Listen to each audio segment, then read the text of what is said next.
بسم الله الرحمن الرحيم حميم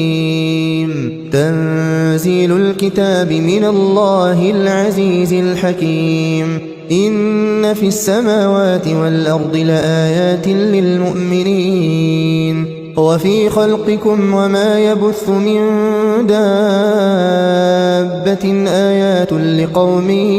يوقنون واختلاف الليل والنهار